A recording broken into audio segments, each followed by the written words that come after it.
इससे पहले ना किसी ने सुनी,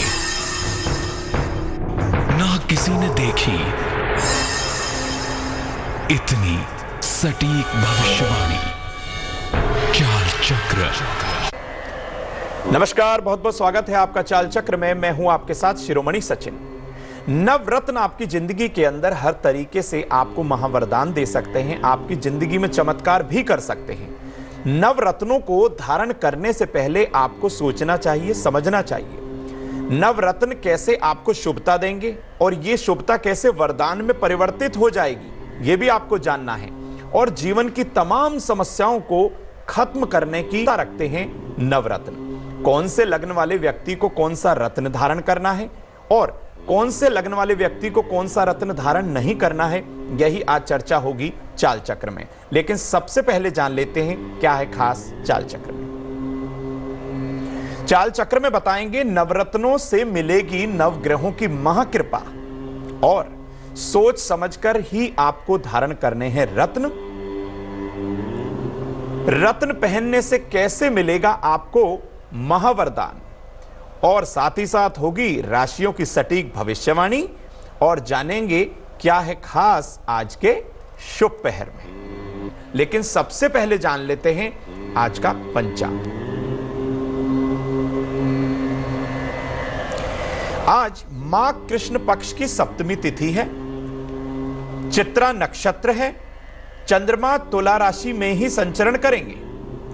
राहु काल का समय शाम 4:30 से और 6 बजे तक है। दिशाशूल पश्चिम दिशा। यदि आपको इस दिशा में यात्रा करनी ही है तो थोड़ा सा मीठा खाके और भगवान का सिमरन करके आप यात्रा कर सकते हैं। सबसे पहले बात आती है नवरत्नों के राजा की, यानी कि माणिक्य की, जो कि सूर्य का रत्न है। सामान्यतः लाल और गुलाबी रंग का यह होता है। आपने देखा होगा बहुत लोगों को अनामिका उंगली के अंदर धारण किए हुए, सोने में या तांबे में, आपने देखा होगा। सूर्य से जितनी भी संबंधित परेशानियां हैं उनके निवारण के लिए इसका प्रयोग किया जाता है। इसको आप हमेशा अनामिका उंगली में धारण करें और तांबे में या स्वर्ण में, यानी कि सोने में आप धारण करें तो यह आपके लिए बहुत शुभ हो सकता है। इसको धारण करने से आत्मविश्वास में, सेल्फ कॉन्फिडेंस आपका बेटर हो जाता है और हड्डियों से रिलेटेड जितनी भी समस्या है वो बिल्कुल दूर हो जाती है। और सरकारी नौकरी में ये लाभ देता है। सूर्य हृदय का भी कारक है, सूर्य सरकारी नौकरी का कारक है, सूर्य आपके नेत्र का कारक है, तो समस्त चीजों के अंदर ये आपको लाभ देता है माणिक। मेष राशि, सिंह राशि और धनु लग्न, इन लग्नों में, इन राशियों में माणिक्य हमेशा शुभ माना जाता है। कन्या लगन, तुला लगन, मकर लगन और कुंभ लगन वालों को कभी भी माणिक धारण नहीं करना है। इनके लिए ये अकारक होता है, कहीं कहीं मारक भी ये माना जाता है, जिससे कि ये इन्होंने अगर माणिक धारण कर लिया तो कहीं ना कहीं इनको पीड़ा हो सकती है, शारीरिक कोई व्याधि हो सकती है, चोट लग सकती है और एक्सीडेंट तक होने की संभावना हो जाती है। तो रत्नों को आप जब भी धारण करें तो हमेशा सोच के समझ के ही आपको धारण करना है। अब बात करते हैं मोती की। मोती किसके लिए पहना जाता है? चंद्रमा को प्रसन्न करने के लिए। मोती चंद्रमा का ही रत्न है। मोती को रत्न नहीं बल्कि एक जैवीय संरचना कहते हैं, लेकिन श्रेणी तो इसको रत्नों की प्राप्त है। चंद्रमा मन का कारक होता है। इसको चांदी की अंगूठी में और दाएं या बाएं हाथ की कनिष्ठिका उंगली, जो सबसे छोटी उंगली होती है, उसमें आपको धारण करना है। जब आप इसे धारण करें तो कच्चे दूध या गंगा जल से आप इसको स्नान कराएं। उसके बाद चंद्रमा के मंत्रों से आपको इसको धारण करना है। मन और शीत जन्य, मन का और शीत जन्य यानी कि आपको कोई कफ कोल्ड है, उससे रिलेटेड जितनी भी परेशानियां हैं उनमें एकदम से निवारण कर देता है। अद्भुत तरीके से काम करता है ये मोती। कर्क लगन हो, वृश्चिक लगन हो, मीन लगन हो, तो स्वास्थ्य की जितनी समस्याएं हैं, पेट की जितनी समस्याएं हैं, मोती धारण करने के बाद सारी दूर हो जाती हैं। परंतु वृषभ लगन हो, मिथुन लगन हो, कन्या लगन हो, मकर लगन हो, यहां ये मार्केश हो जाता है। चंद्रमा मृत्यु तुल्य कष्ट देता है। और यह परिणाम भयंकर दे सकता है। इन लगन वालों को कभी भी मोती धारण नहीं करना चाहिए। मन की शांति और हार्मोनल जितना जो प्रॉब्लम होती है वो बिल्कुल इसको धारण करने के बाद दूर हो जाती है। ऐसे ही नहीं कि आपके मन में शांति आ जाएगी और आप मोती धारण कर लें। बहुत बार तो मोती धारण करने के बाद लेने के देने पड़ जाते हैं। तो आप सोच के समझ के और किसी विद्वान की सलाह लेकर ही आप मोती धारण करिएगा।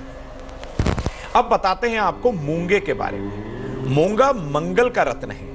मूंगा भी रत्न नहीं है बल्कि एक जैवीय संरचना है और समुद्र की तलहटी में गहराई में यह पाया जाता है। ज्योतिष में लाल और नारंगी रंग के मूंगे का ज्यादा से ज्यादा प्रयोग होता है। इसको सोने में या तांबे में आप धारण कर सकते हैं। बहुत प्रभावशाली होता है। इसको अनामिका उंगली के अंदर ही धारण किया जाता है, सोने में या तांबे में। दाम्पत्य जीवन की जितनी प्रॉब्लम हो, सर्जिकल कोई प्रॉब्लम हो, सर्जरी हो रही हो, कोई बीमार हो गए हो, डॉक्टर ने आपको सलाह दे दी हो कि सर्जरी करवानी है, तो इस समय धारण करना बेहद शुभ होता है। आत्मविश्वास की कमी, खेल के मामलों में तो ये बहुत ज्यादा शुभ परिणाम देता ही है, क्योंकि साहस का, पराक्रम का, बल का ये कारक माना जाता है, क्योंकि मंगल जो है इन चीजों को शुभता दे देता है। मेष लगन हो, कर्क लगन हो, यहां योग कारक होता है।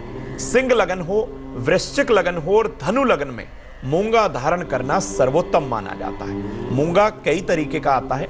ओवल शेप में होता है, तिकोना होता है, कैप्सूल शेप में होता है। तो अब आपको ये सोचना है, समझना है कि आपको कौन सा मूंगा धारण करना है। मंगल की आकृति तिकोनी मानी गई है, तो तिकोना मूंगा हमेशा शुभ होता है।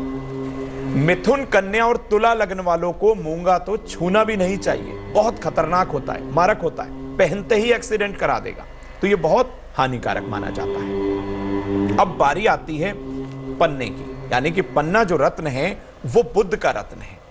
पन्ना जो है बैरूज समूह का रत्न माना जाता है। हरा इसका रंग होता है और ये हल्के हरे, गहरे हरे, हल्के बार कई बार तो काले छींटे को लिए हुए होता है। कई बार इसको दोष भी माना जाता है।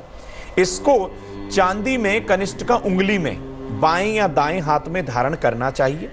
कई लोग इसे अनामिका उंगली में भी धारण कर लेते हैं, हमने देखा है, तो वो बहुत गलत होता है। वो मंगल की उंगली होती है, वहां पर ये ना धारण करें तो ज्यादा बेहतर रहेगा। यह दिमाग और मन को मजबूत करता है। व्यवसाय के मामले हों, आर्थिक मामले हों, तो हर तरीके से बुध जो है शुभता देता है।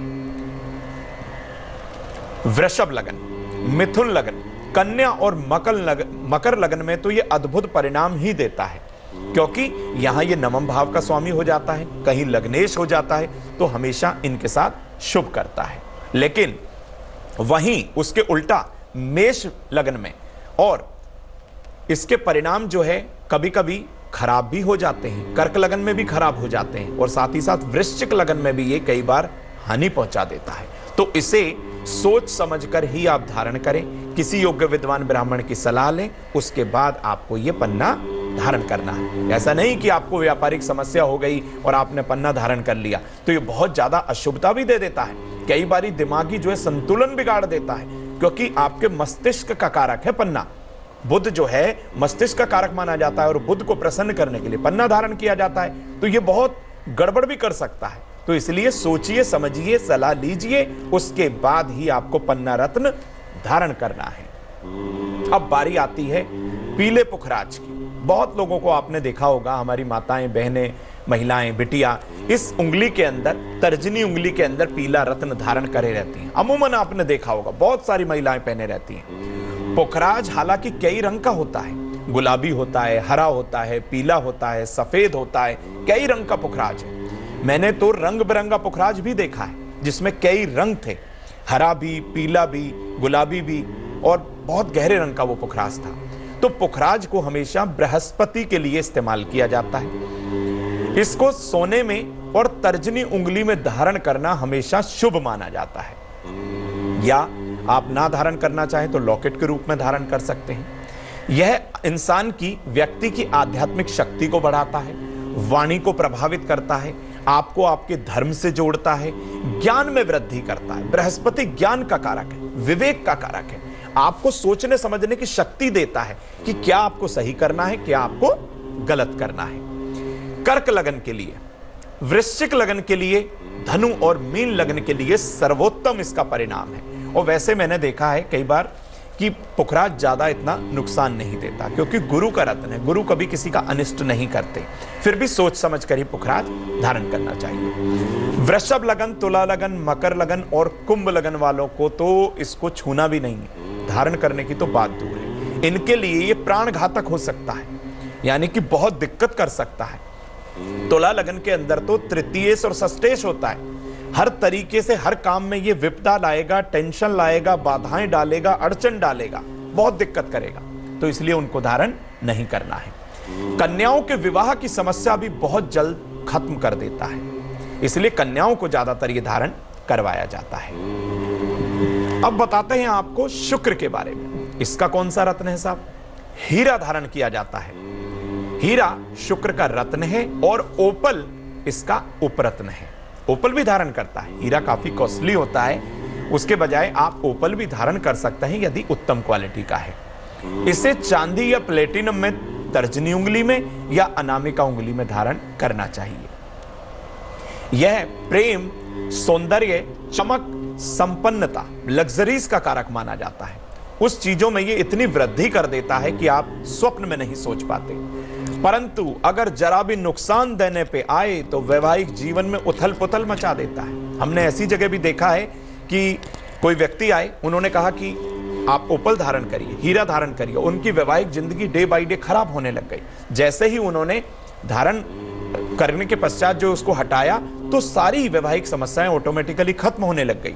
तो सोच के समझ के हीरे को धारण करना चाहिए, ऐसे ही नहीं कि आपने हीरा धारण कर लिया, बहुत दिक्कत आ जाती है। वृषभ लगन हो, मिथुन कन्या लगन हो, तुला मकर और कुंभ लगन में ये हमेशा शुभता देता है, शुभ करता है उनके साथ। मेष लगन वालों को, कर्क लगन वालों को, सिंह और वृश्चिक और मीन लगन वालों को ये बिल्कुल धारण नहीं करना, उनकी जिंदगी में उठापटक कर सकता है और साथ ही साथ उनके लिए खतरा उत्पन्न कर सकता है। तो बहुत डेंजरस हो जाता है, बहुत खतरनाक हो जाता है ये हीरा। अब आपको बता देते हैं शनि के रत्न नीलम के बारे में। यह शनि का रत्न होता है, इसको बहुत सोच के समझ के धारण किया जाता है। ऐसे ही किसी के कहने पर नीलम रत्न बिल्कुल नहीं धारण करना चाहिए। इस रत्न को सामान्यतः बिना जांच के तो पहनना ही नहीं है। पहले पूरी पत्रिका का आकलन हो, उसके बाद देखा जाए कि शनिदेव की स्थिति क्या है, उसके बिहाफ पर ही आपको नीलम रत्न धारण करना चाहिए। इसको चांदी में मध्यमा उंगली में धारण करना चाहिए। यह ताकत देता है, आपके प्रभाव को बढ़ाता है, आपके वर्चस्व को कायम करता है, अंतर ज्ञान देता है और धन दिलाने वाला यह माना जाता है। शनि अगर रुष्ट हो जाए तो कहीं ना कहीं आपको नीलम का सहारा लेना पड़ता है, लेकिन पत्रिका दिखाने के पश्चात। परंतु अगर जरा भी नुकसान करे तो व्यक्ति का जीवन संकट में आ सकता है, एक्सीडेंट हो सकता है, दाम्पत्य जीवन के अंदर बहुत वाद विवाद हो सकता है, डाइवोर्स तक ये करवा देता है। तो इसको बहुत सोच के समझ के आपको धारण करना चाहिए। इसको कुंडली के गंभीर अध्ययन के बाद ही धारण करने की सलाह दी जाती है, ये ध्यान रखिए। नीलम ऐसे ही किसी के कह देने पर आपको नहीं धारण करना है। तुला लगन, वृषभ लगन वालों के लिए योग कारक होता है, लेकिन उन लोगों को भी शनि की स्थिति को देखकर कि महादशा में है, अंतरदशा में है, राशि से छठे हैं, 8वें हैं, 12वें हैं, ये सब चीजें ध्यान करने के बाद ही आपको जो है नीलम रत्न धारण करना है। इसलिए किसी ना किसी की सलाह लिए बिना आप इसको बिल्कुल धारण ना करिएगा। अब आता है गोमेदक, जिसे हम गोमेद भी बोलते हैं, इसे इंग्लिश में हेसोनाइट बोला जाता है, और ये राहु के लिए पहना जाता है। राहु छाया ग्रह है, लेकिन देवताओं में इसको जो है देवता की जो है संज्ञा मिली हुई है और पूरा इनको स्थान दिया जाता है क्योंकि इन्होंने अमृत को चख लिया था। गोमेदक जो होता है राहु का रत्न है। सामान्य दशाओं में इसको धारण नहीं करना चाहिए। इसको कब धारण करें? जब आपको कोई प्रॉब्लम हो, आपका स्टमक अपसेट हो, पेट की समस्याएं हो, महादशा, अंतरदशा, प्रत्यंतर दशा में हो, राशि से अष्टम भाव में हो, तो इसको आप धारण कर सकते हैं। लेकिन इसको भी आप जांचे बिना, चेक किए बिना बिल्कुल ना धारण करें। यह भी आपको कभी कभी नुकसान दे देता है क्योंकि राहु शनि की तरह ही कार्य करता है। अगर आपका व्यवसाय या आपका स्वभाव ये आपके अनुकूल हो तो ही पहनिए, अदरवाइज ये आपके व्यवसाय में, आपके स्वभाव में, आपके दाम्पत्य जीवन में, आपकी नौकरी में सबसे बात बिगड़वा देता है। तो बहुत सोच के समझ के ही आपको राहु का रत्न गोमेदक धारण करना है, अन्यथा इसको पहनने की आवश्यकता आती ही नहीं है, क्योंकि ये नुकसान देने पर आता है तो जीवन पर बन आती है, बहुत दिक्कत हो जाती है, जीवन में उतार चढ़ाव ये पैदा कर देता है। तो बहुत सोच के समझ के किसी की सलाह लेकर आप राहु का रत्न गोमेद धारण करिएगा, अन्यथा बचिएगा इसको धारण करने से। अब अगला रत्न जो आता है उसके बारे में आपको मैं बताता हूं, वो है लहसुनिया, जिसे कैटसाई बोलते हैं। यह भी कई तरीके का पाया जाता है, काला लहसुनिया होता है, पीला लहसुनिया होता है, और कभी कभी तो कनक खेत का लहसुनिया, जो कि बहुत एक्सपेंसिव है, बहुत महंगा है, वो अमूमन हर जगह आपको मिलेगा भी नहीं। तो ये केतु का रत्न होता है। केतु आपकी जिंदगी में बहुत ऊंचाइयां आपको दे सकता है यदि ये एकादश भाव में विराजमान है तो, और शुभ ग्रहों के साथ है तो।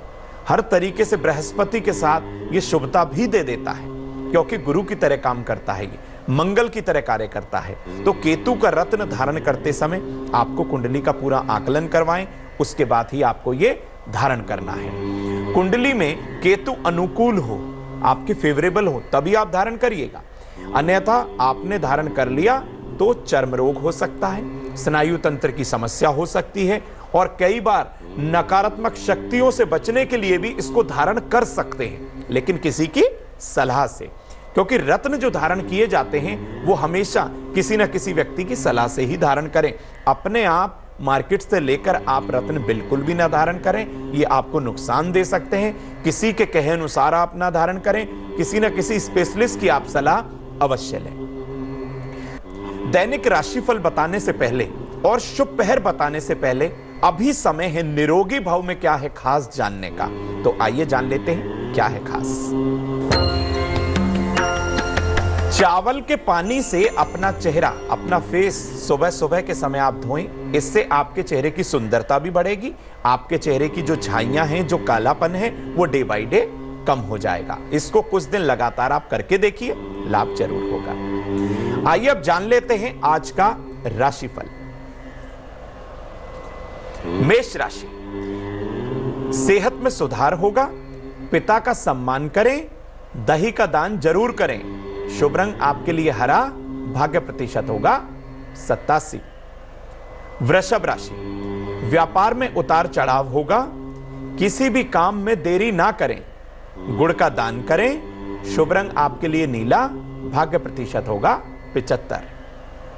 मिथुन राशि, कोर्ट कचहरी में आप विजयी होंगे, किसी विद्वान की सलाह जरूर लीजिए, चावल का दान करना बहुत ठीक रहेगा, शुभ रंग आपके लिए पीला, भाग्य प्रतिशत होगा 68। कर्क राशि, दांपत्य जीवन में मधुरता आएगी, मन में किसी तरह की दुविधा ना रखें, पीतल के बर्तन का दान करें, शुभ रंग आपके लिए लाल, भाग्य प्रतिशत होगा 83। सिंह राशि, जीवन में तनाव कम होगा, अपनों से बड़ों का सम्मान करें, पीले फल का दान करें, शुभ रंग आपके लिए गुलाबी, भाग्य प्रतिशत होगा 75। कन्या राशि, संतान की चिंता खत्म होगी, धन किसी को उधार ना दीजिएगा, दही का दान करना बहुत शुभ रहेगा, शुभ रंग आपके लिए गुलाबी, भाग्य प्रतिशत होगा 84। तुला राशि, नौकरी में परिवर्तन नहीं होगा, रिश्तों में मधुरता आएगी, मीठी वस्तुओं का दान करें, शुभ रंग आपके लिए नीला, भाग्य प्रतिशत होगा 80। वृश्चिक राशि, स्वास्थ्य खराब होने का योग है, कारोबार में लाभ होगा, भोजन का दान करें, शुभ रंग आपके लिए लाल, भाग्य प्रतिशत होगा 72। धनु राशि, बड़ी यात्रा का योग बनेगा, संतान पक्ष से खुशी मिलेगी, सफेद वस्तुओं का दान करें, शुभ रंग आपके लिए नारंगी, भाग्य प्रतिशत होगा 79। मकर राशि, अपनी वाणी में मधुरता लाएं, साबुत मूंग का दान करें, शुभ रंग आपके लिए हरा, भाग्य प्रतिशत होगा 60। कुंभ राशि, आर्थिक स्थिति पहले से अच्छी होगी, अपने खान पान का ध्यान रखें, गुलाबी वस्तुओं का दान करें। शुभ रंग आपके लिए जामुनी, भाग्य प्रतिशत होगा 68। मीन राशि, काम का नया अवसर मिलेगा, बड़ी यात्रा पर जा सकते हैं, मीठी वस्तुओं का दान करें। शुभ रंग आपके लिए लाल, भाग्य प्रतिशत होगा 76।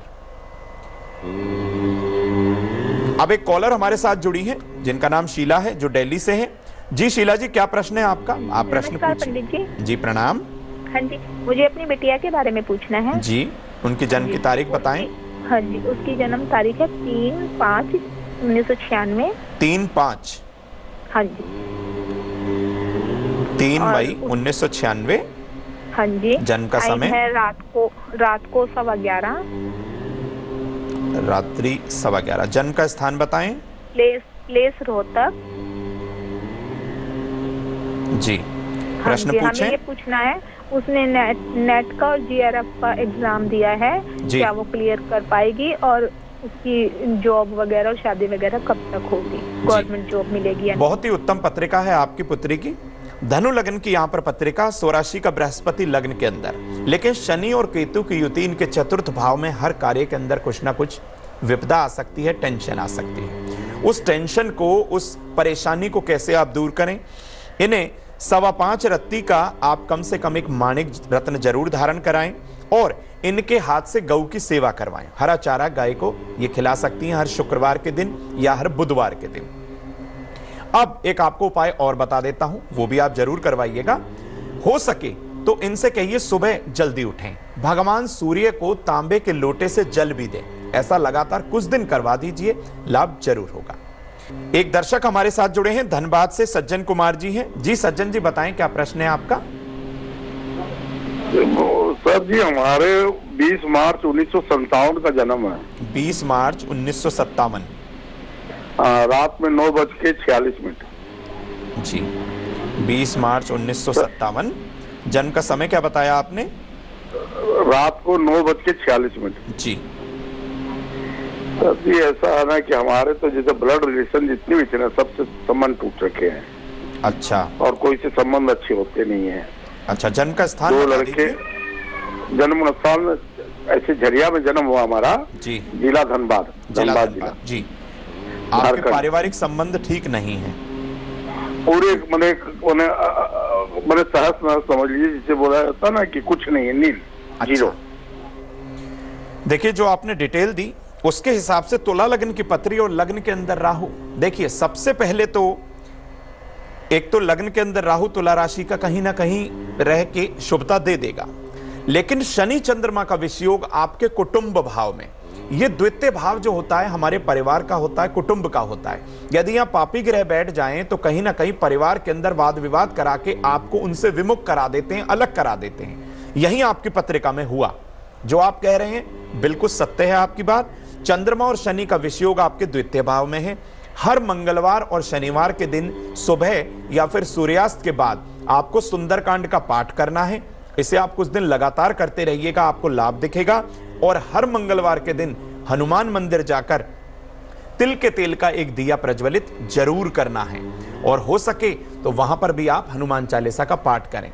तो हर तरीके से आपको हनुमान जी का पाठ करना है, पूजा करनी है, हनुमान जी को रिझाना है। सारी टेंशन खत्म होगी, आपके वाद विवाद खत्म होंगे और परिवार एकजुट अवश्य होगा।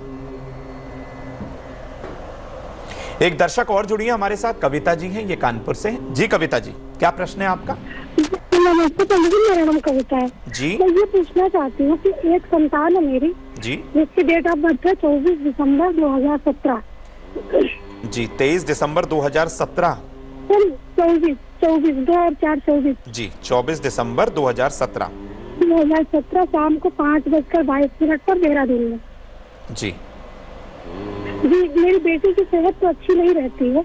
मैं ये पूछना चाहती हूँ कि इस कुंडली के आधार पर क्या मैं आगामी और आने वाली संतान के बारे में कुछ जान सकती हूँ?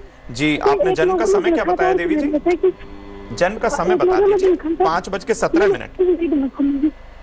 जी जी, 5:17 शाम का समय देहरादून का आपने मुझे बताया। 5:22। 22 मिनट, माफ कीजिएगा मैं पूछना ये चाहती हूँ कि इस आधार पर, इसकी कुंडली के आधार पर मेरी आगामी संतान, मेरे मतलब भावी संतान के बारे में जानना चाहती हूँ, क्योंकि एक पंडित जी ने मुझे बताया था बहुत पहले कि अब आपके बच्चे है और मतलब मिसकैरेज हो सकता है या बहुत सी मतलब वैसी बातें बता रखी थी। तो देखिए, सबसे पहले तो आपको बता दूं, आप अपने मन से चिंता और दुविधा निकाल फेंकिए।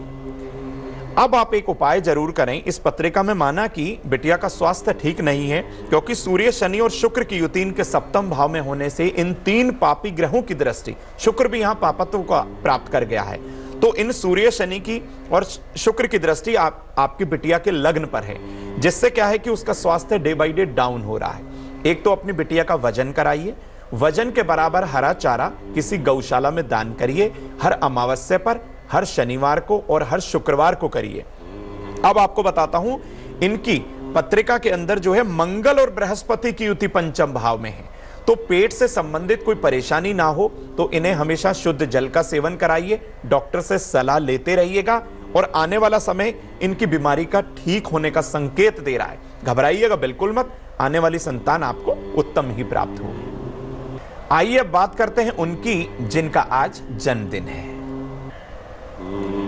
यह साल आपके स्वास्थ्य के लिए आपकी चिंताएं खत्म कर देगा। इस साल के मध्य के बाद आपको काम के नए नए अवसर मिलेंगे। नौकरी व्यापार में भी आपकी तरक्की जरूर होगी, लेकिन करना क्या है, ये तरक्की कैसे होगी? नेत्रहीन लोगों को मीठा भोजन जरूर कराएं। हमेशा अपना सिराना दक्षिण दिशा की ओर रखें। यदि आप ऐसा करेंगे तो आपके लिए शुभता बनी रहेगी। संपूर्ण वर्ष आपके घर में अन्न और धन की आवक पहले से बेहतर होगी। आइए अब जान लेते हैं आज का शुभ पहर क्या है। आज के शुभ पहर का जो समय है वो शाम 5:30 बजे से 7 बजे तक है। इस समय भगवान शिव के मंत्र नमः शिवाय का 108 बार आपको जाप करना है।